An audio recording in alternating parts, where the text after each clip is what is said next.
Hello friends, welcome to our channel Gyan Ganga Ayurveda classes में। आज हम लोग बात करने वाले हैं वैद्य वृत्ति अर्थात आचार्य चरक ने खुड्डाक चतुष्पाद अध्याय चरक सूत्र 9 के अंतर्गत एक पॉइंट दिया है वैद्य की वृत्ति। अर्थात यहाँ पर वैद्य की 4 वृत्तियाँ बताई गई है, 4 कर्म बताए गए वैद्य का किस तरह से व्यवहार होना चाहिए। वृत्ति मतलब व्यवहार, वैद्य के 4 कौन कौन से व्यवहार है उसके बारे में हम लोग बात करेंगे।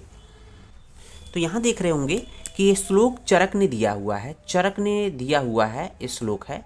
आपको इस श्लोक याद करना है, तो चाहे श्लोक याद कर लिए, चाहे एक एक करके हम जो लिखेंगे उसको याद कर लीजिएगा, बस ध्यान से देखना है। तो श्लोक पहले पढ़ लेते हैं।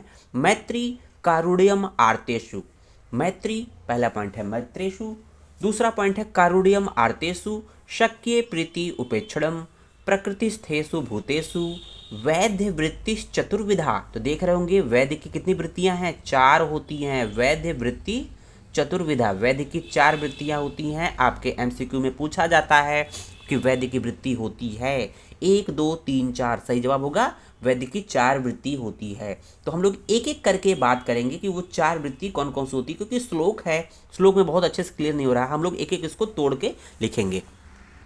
यहाँ पर पहली वृत्ति देख रहे होंगे मैत्री, मैत्री पहले हम लोग एक एक पॉइंट लिख लेंगे, उसके बाद उसके अर्थ को जानेंगे। दूसरा जो वृत्ति है वो है आपका आर्तेषु कारुण्यम, आर्तेषु आर्तेषु कारुण्यम। तो हम लोग इसको अर्थ को भी जानेंगे, आर्तेषु कारुण्यम। तीसरा जो वृत्ति है वैद्य की वो है आपकी शक्य प्रीति, शक्य प्रीति। और जो चौथा वृत्ति है, जो चौथा व्यवहार है प्रकृतिस्थेषु,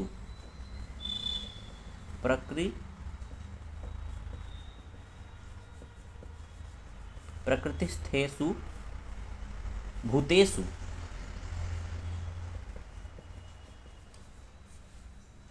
उपेक्षणम।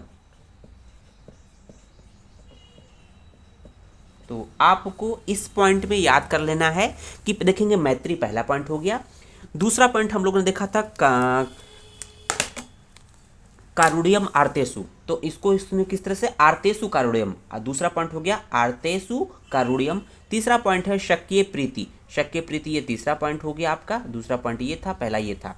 और चौथा पॉइंट है कि प्रकृतिस्थेषु भूतेषु उपेक्षणम। तो प्रकृतिस्थेषु भूतेषु उपेक्षणम, तो इसका मतलब मैत्री का मतलब क्या हुआ, मैत्री का मतलब ये हुआ रोगी व्यक्ति, एक तरह से प्राणी मात्र के साथ मित्रता का व्यवहार करना। मैत्री मतलब मित्रता, जो भी वैद्य है वैद्य को हर एक रोगी के साथ कहीं ना कहीं मित्रतावत व्यवहार करना चाहिए, ये है मैत्री का मतलब। दूसरा पॉइंट है आर्तेषु कारुण्यम, अर्थात आर्तेषु आर्तेषु मतलब रोगी व्यक्ति, अर्थात रोगी व्यक्तियों पर दया, कारुण्य मीन्स दया, आर्तेषु मीन्स रोगी, कारुण्य मीन्स दया, अर्थात रोगी व्यक्तियों पर दया का भाव रखना, दया की भावना बनाए रखना। तीसरा है शक्य प्रीति, अर्थात साध्य रोगों में प्रेम पूर्वक चिकित्सा करना। शक्य प्रीति मतलब प्रेम पूर्वक, बहुत मन लगा कर चिकित्सा करना। तो जो रोगी ठीक हो सकता है, जो रोग ठीक हो सकता है, अर्थात साध्य रोगों में प्रेम पूर्वक चिकित्सा करना शक्य प्रीति का मतलब है। उसके बाद देखेंगे प्रकृतिस्थेषु भूतेषु उपेक्षणम, इसका क्या मतलब है कि असाध्य रोगी या रोग में उपेक्षा का भाव रखना। अर्थात जो असाध्य रोग है, ऐसा नहीं कि असाध्य रोग है तो उसको भी चिकित्सा किए जा रहे हैं पैसे के लालच में, नहीं, जो असाध्य रोग है उनको क्लियर कर बता देना। अर्थात क्या कहा है कि असाध्य रोग या रोग में उपेक्षा का भाव रखना। वैद्य में 4 प्रकार की वृत्तियां होती है और उम्मीद करना कि ये ठीक हो जाएगा, इस तरह के भाव आपके 4 वृत्तियां होती है जो कि आपके सामने प्रस्तुत हुआ है। उम्मीद है ये वीडियो आपको पसंद आया होगा, तो वीडियो को लाइक शेयर जरूर करें, साथ ही साथ चैनल को सब्सक्राइब जरूर करें। जय हिंद, जय भारत, जय आयुर्वेद।